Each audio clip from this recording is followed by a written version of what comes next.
नमस्कार, आप देख रहे हैं उत्तराखंड का विशेष बुलेटिन अपना उत्तराखंड और मैं हूं आपके साथ अंजू भाटी। चलिए बुलेटिन की शुरुआत करने से पहले जल्दी से नजर डालते हैं हेडलाइंस पर। ट्रक और बस ड्राइवरों की हड़ताल खत्म। हिट एंड रन केस में 3 दिन में ही बैकफुट पर क्यों आई सरकार? ट्रक ड्राइवरों की हड़ताल से देश में पेट्रोल डीजल की कमी। हिंदू पक्ष ने ज्ञानवापी के सील किए गए वजूखाने की सफाई की मांग की। सुप्रीम कोर्ट ने जल्द सुनवाई का दिया भरोसा। हिंदू पक्ष ने कहा कि ज्ञानवापी मस्जिद के वजूखाने में मछलियां मर गई हैं, जिसकी वजह से उसकी सफाई की जरूरत है। राम मंदिर प्राण प्रतिष्ठा कार्यक्रम के दिन व्रत रखेंगे पीएम मोदी। सरयू नदी में कर सकते हैं स्नान। तेजी से हो रही हैं तैयारियां। यूपी में 18 साल से कम उम्र के बच्चों को कार स्कूटी चलाने पर रोक, 3 साल की होगी सजा। अभिभावकों ने बच्चों को स्कूटी कार दी तो उन्हें 3 साल तक की सजा हो सकती है और 25,000 रुपए का जुर्माना भी लगेगा। चलिए आगे बढ़ते हैं। लोकसभा चुनाव को लेकर बीजेपी की तैयारी तेजी से चल रही है। बता दें कि बीजेपी ने लोकसभा चुनाव के तहत विस्तारकों को चुनावी कमान सौंप दी है। बीजेपी प्रदेश मुख्यालय सचिव कौस्तुभानंद जोशी ने कहा कि हर चुनाव बीजेपी के विस्तारकों की अहम भूमिका रहती है, जो हर बूथ पर, हर मंडल पर, हर शक्ति केंद्र से लेकर प्रत्येक विधानसभा के हर क्षेत्रों में जाकर पार्टी के पक्ष में प्रचार करते हैं। जोशी ने बताया कि बीजेपी अपने सबसे निष्ठावान कार्यकर्ताओं को ही विस्तारक की जिम्मेदारी देती है। उन्होंने बताया कि जल्द ही सभी विस्तारक अपने अपने विधानसभा क्षेत्र में निकल जाएंगे और पार्टी के पक्ष में चुनावी प्रचार करेंगे। देखिए, हर चुनाव में पार्टी की एक रचना है विस्तारकों की, जो विभिन्न विधानसभाओं में जाकर पार्टी की रीति नीति के अनुसार जो हमारे काम होते हैं बूथ स्तर के, इन सभी कामों की देखरेख करते हैं और अपने संगठन के बहुत निष्ठावान कार्यकर्ता चुन के इसमें आते हैं। और इस समय जो लोकसभा चुनाव है 2024, इसके लिए 70 की 70 विधानसभाओं के लिए हमारे कार्यकर्ता विस्तारक को रूप में तैयार हैं। अब जल्द ही हम उनकी सारी योजना बैठक हो चुकी है और 1-2 दिन में वो लोग सब अपने अपने विधानसभा के लिए चले। नए साल की पार्टी करने घर से निकले किशोर की हत्या में उसकी मां के प्रेमी का हाथ निकलकर सामने आया है। रिश्ते की चाची से अवैध संबंध और 1.25 करोड़ रुपए की संपत्ति के लालच में आरोपी ने 17 के यश का कत्ल किया था। हैरानी की बात यह है कि आरोपी खुद किशोर को तलाश करने वालों में सबसे आगे था। पुलिस ने मुखबिर तंत्र की मदद से दूध का दूध और पानी का पानी कर दिया है। कनखल क्षेत्र में हुई सनसनीखेज हत्या का पुलिस कप्तान प्रेमेंद्र डोभाल ने प्रेस कॉन्फ्रेंस में पर्दा उठाया और इंस्पेक्टर कनखल अमरचंद शर्मा और पुलिस टीम को शाबाशी दी। एसएसपी हरिद्वार प्रेमेंद्र सिंह डोभाल ने प्रेस कॉन्फ्रेंस के दौरान बताया कि कनखल की रविदास बस्ती निवासी यश उर्फ कृष 31 दिसंबर की रात नए साल की पार्टी करने निकला था, लेकिन वापस नहीं लौटा। अगली दोपहर बैरागी कैंप क्षेत्र में गंगा किनारे उसका शव मिला था। सिर पर चोट के निशान मिलने से साफ था कि उसकी हत्या की गई है। 1 तारीख को थाना कनखल में एक 17 वर्षीय युवक की बच्चे की एक हत्या का मामला संज्ञान में आया है। इसका नाम यश उर्फ कृष था और ये रात के समय अपने परिजनों से कह के अपने एक परिचित के साथ बाहर निकला था। उसके बाद सुबह इसकी डेड बॉडी प्राप्त हुई थी, जिसको पुलिस ने संज्ञान में लेकर तत्काल इसमें अभियोग पंजीकृत किया गया था। तहकीकात के बाद जब सारी चीज़ें जब इसके खुलासे में आए तो इसमें इसी का एक परिचित अमित कटारिया जो है वो इसमें मुख्य अभियुक्त के रूप में सामने आया है। बाकी अन्य पहलुओं की भी जांच की जा रही है और जल्द ही इसमें अगर और भी लोग इन्वॉल्व हैं उसकी भी सभी की भूमिकाओं को हम लोग विवेचना में शामिल करेंगे। हत्या का क्या कारण माना जा रहा है सर, क्यों हत्या? इसमें बेसिकली जो अभियुक्त है वो लगातार परिवार में अपने कुछ अवैध संबंधों के कारण संपर्क में था, जिसका ये बच्चा विरोध कर रहा था काफ़ी समय से। उस चीज़ को लेके और दूसरा कुछ संपत्ति में भी इसकी नज़र थी। इन दोनों पहलुओं को हम लोगों ने विवेचना में भी शामिल किया है और जल्दी ही इसमें अन्य खुलासे भी किए जाएंगे और अन्य की जो भूमिका है उनकी भी हम लोग गहनता से जांच कर रहे हैं। क्या मित्र है सर ये या फिर क्या थे सर परिचित? ये इनका परिजन ही थे।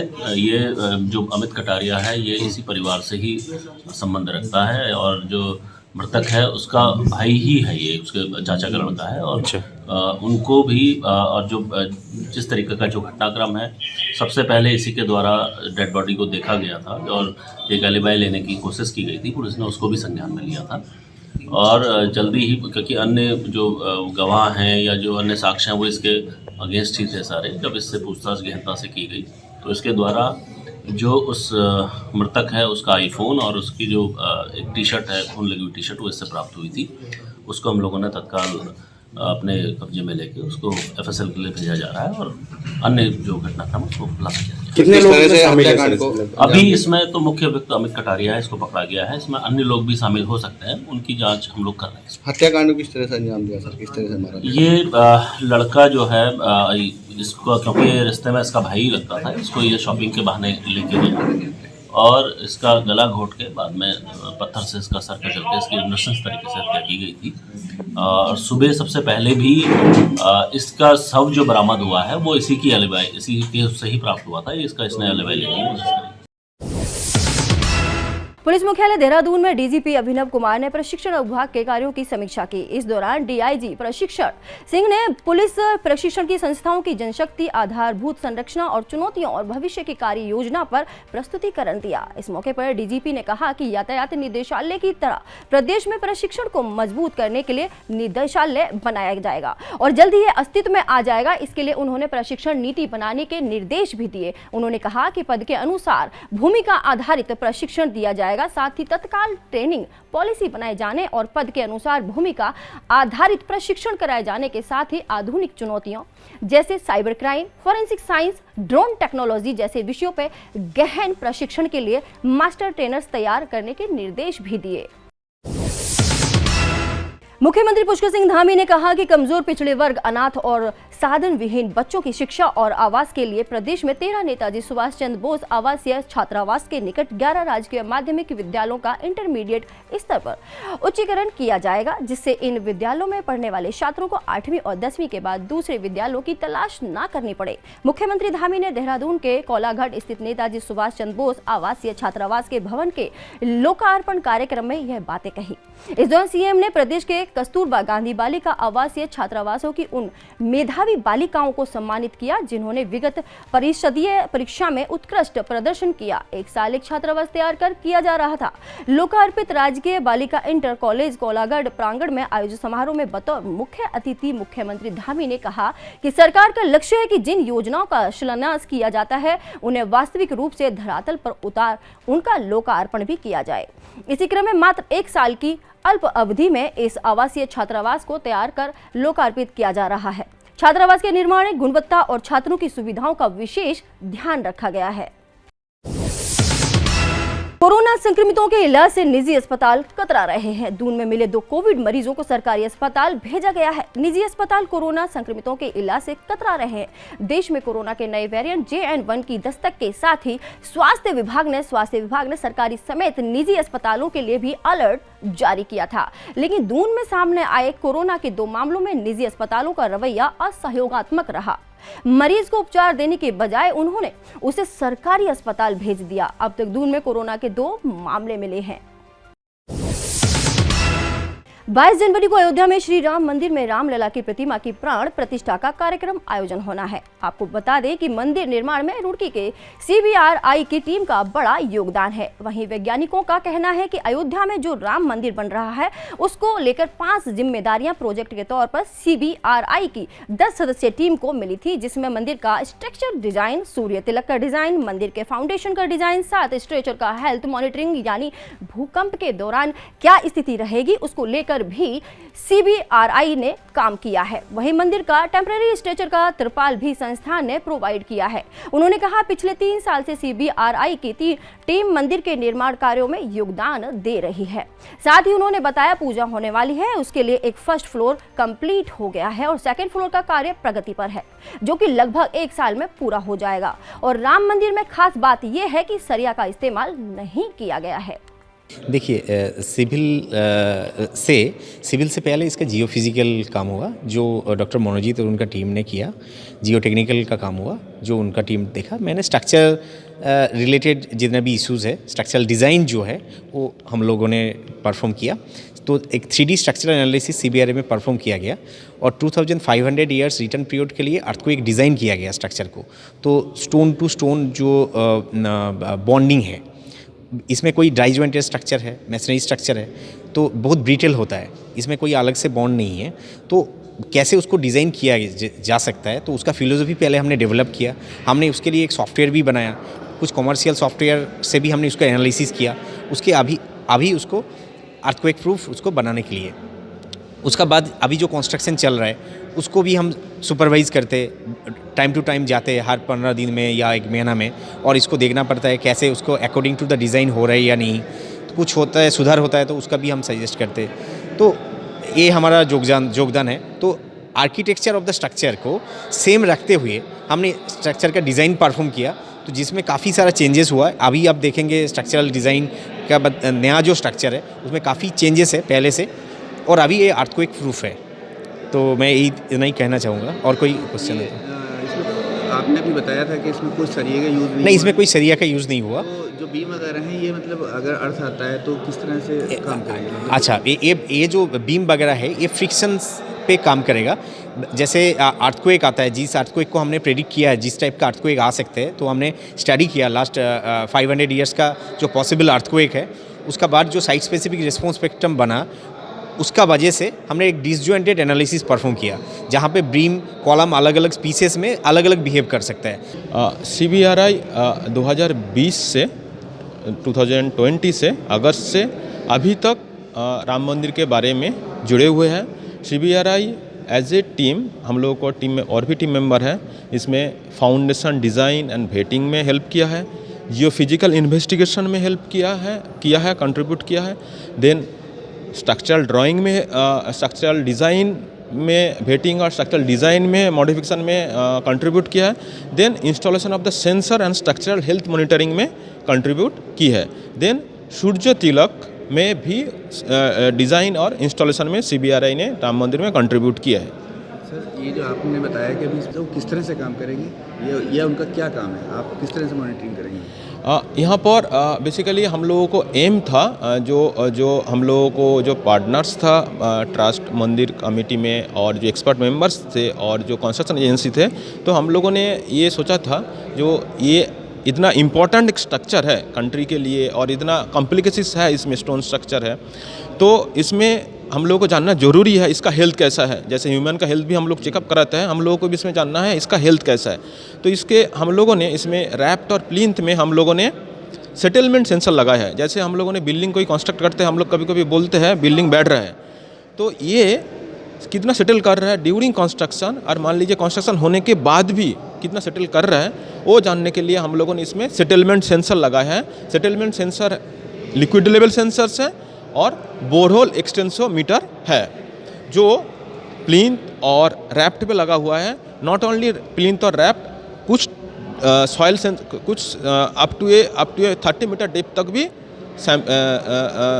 सेटलमेंट सेंसर लगा हुआ है। उसके बाद एक्सेलेरोमीटर लगा हुआ है। मान लीजिए कोई अर्थक्वेक आया तो अर्थक्वेक में स्ट्रक्चर कैसे बिहेव कर रहा है वो रैप्ट में भी लगा हुआ है और स्ट्रक्चर में भी लग रहा है। देन हम लोगों ने स्ट्रक्चर में स्ट्रेन गेजेस लगाया, वाइब्रेटिंग वायर स्ट्रेन गेजेस, इंक्लिनोमीटर लगाया है, मतलब वहाँ पर जैसे कितना स्ट्रेन आ रहा है स्ट्रक्चर में, स्टैटिक लोडिंग में, अर्थक्वेक लोडिंग में, वो हम लोगों ने मेजर कर रहा है। उसके बाद इंक्लिनेशन, कुछ कोई मेंबर थोड़ा बहुत टिल्ट हो गया या टिल्ट होने का चांसेस है, वो जानने के लिए भी हम लोगों ने उसमें इंक्लिनोमीटर लगा हुआ है।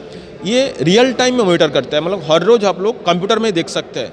तो उसको हम लोगों ने कंप्यूटर के साथ जोड़ दिया, तो उस हर रोज़ उसको मॉनिटर करते हैं, हम लोग करते भी। सेंसर्स जो हैं आपके कितने दिन तक काम करेंगे? ये हम लोगों ने जो डिज़ाइन लाइफ को लिखा है उसको तो मिनिमम कंस्ट्रक्शन पीरियड तक काम करेगा, उसके बाद भी हम लोग वो काम करेंगे। मिनिमम हम लोग 8 से 10 साल तक काम करेंगे। तो ये सेंट्रल बिल्डिंग रिसर्च इंस्टीट्यूट जो रूरकी में है वो CSIR का एक अंग है। So one of the laboratories of CSIR। तो हमने ये अयोध्या में जो राम मंदिर बन रहा है उसके हमने 5 जिम्मेदारियाँ ली हुई हैं एक प्रोजेक्ट के तौर पर। तो पहला है जो मेन जो टेम्पल है उसका स्ट्रक्चरल डिज़ाइन वो CBRI ने किया है, और दूसरा जो सूर्य तिलक का जो डिज़ाइन मेकानिज़म है वो भी CBRI कर रही है, और जो स्ट्रक्चर का जो फाउंडेशन होता है वो फाउंडेशन डिज़ाइन वेटिंग CBRI ने किया है, और जो स्ट्रक्चर का जो हेल्थ मॉनिटरिंग है तो जो मतलब भूकंप आता है या स्ट्रक्चर का थोड़ा जो भी मतलब वो मॉनिटरिंग करना वो CBRI कर रही है। और जो अभी टेम्पररी जो स्ट्रक्चर है उसका जो तिरपाल जो कैनवस है ना, फायर रेसिस्टेंट कैनवस, सो लगभग 94 से लेकर अब तक CBRI उसको प्रोवाइड किया है। तो CBRI का एसोसिएशन इस टेम्पल से लगभग 30 साल से है। और ये जो अभी मेन टेम्पल जो बन रहा है वो करीब 3 साल से वो काम चल रहा है। कोविड के टाइम पे भी इसका काम लगातार चल रहा था। सो 2020 से जो काम चल रहा है, अभी लगभग डिज़ाइन का काम पूरा हो गया, अभी कंस्ट्रक्शन वर्क जारी है। देश भर में पिछले 2 दिनों से ड्राइवरों की हड़ताल की वजह से आवाजाही प्रभावित रही। इसी को देखते हुए केंद्र सरकार ने अखिल भारतीय परिवहन कांग्रेस के प्रतिनिधियों से बात की, जिसके बाद all India motor transport Congress ने ड्राइवरों से हड़ताल खत्म करने और काम पर लौटने की अपील की। हालांकि इस दौरान सरकार के साथ बातचीत जारी रहेगी। वहीं राजधानी देहरादून में उत्तराखंड परिवहन कर्मचारी संघ और देहरादून ट्रांसपोर्ट ऑपरेटर यूनियन के संरक्षक सूर्यकांत धसमाना ने प्रेस वार्ता कर एक बार फिर से सरकार को चेताने का काम किया है। सूर्यकांत धसमाना का कहना है कि अभी बिना कॉल के ही सरकार को इतना बड़ा विरोध प्रदर्शन देखना पड़ा। अगर सरकार वादा खिलाफ करती है तो पूरे देश में एक बार फिर यह विरोध प्रदर्शन होगा और उसके बाद देश में जो हालात होंगे उसकी पूरी जिम्मेदारी केंद्र सरकार की होगी। सरकार ने जो कानून पास किया है उसे संशोधित करना चाहिए। देखिए, हिट एंड रन मामले में सरकार ने बिना स्टेक होल्डर्स को विश्वास में लिए, बिना किसी भी प्रतिनिधि संगठन जो हमारे तमाम देश के अंदर ट्रांसपोर्टर्स के संगठन हैं उनसे बिना बातचीत किए जिस प्रकार से हिट एंड रन मामले में भारी भरकम जुर्माना और सज़ा का प्रावधान किया है, उसके कारण पूरे देश के ट्रांसपोर्टर्स में, पूरे देश भर के विशेष तौर पे ड्राइवर्स के अंदर आक्रोश है। जो 2 दिन का चक्का जाम हुआ उसका नतीजा ये रहा कि सरकार को झुकना पड़ा। सरकार पहले बातचीत कर लेती तो अच्छा रहता। सरकार जब कर देती है उसके बाद उसका रिएक्शन आता है, उसके बाद रोल बैक करना पड़ता है। मैं समझता हूँ कि ये अनुचित है। सरकार ने जो निर्णय किया है, जो कानून पास किया है, उसको संशोधित करना चाहिए। उसमें सरकार ने जो वादा किया है कि हम ऑल इंडिया मोटर्स कांग्रेस से बातचीत करेंगे, उसके बाद इसको इम्प्लीमेंट करेंगे। हमारा कहना है कि अगर सरकार वादा खिलाफी करेगी, बिना बातचीत किए अगर इस कानून को थोपेगी तो उसका खिलाफत पूरे देश में होगा। और अभी तो बिना कॉल के हड़ताल थी, हम कॉल करके हड़ताल करेंगे तो आप कल्पना कर सकते हैं कि कैसी स्थिति पूरे देश के अंदर होगी। बातचीत होगी, हमारी जो रिप्रेजेंटेटिव बॉडीज हैं वो बातचीत करेंगे और बातचीत करके जो कानून सम्मत होगा, जो देश के हित में भी होगा, लोगों नागरिकों के भी हित में होगा और ड्राइवर के और ट्रांसपोर्टर्स के हित में होगा, उसको मंजूर किया जाएगा। लेकिन अगर पूरी तरह से आइसोलेट करने की कोशिश की जाएगी तो उसको हम मंजूर नहीं करेंगे। उसके बाद पूरे देश के अंदर जो हालत होगी उसके लिए केंद्र सरकार ही जिम्मेदार होगी। इस बुलेटिन में फिलहाल इतना ही। हर खबर को देखने के लिए जुड़े रहिए मेरे साथ। उत्तराखंड का विशेष बुलेटिन अपना उत्तराखंड। नमस्कार।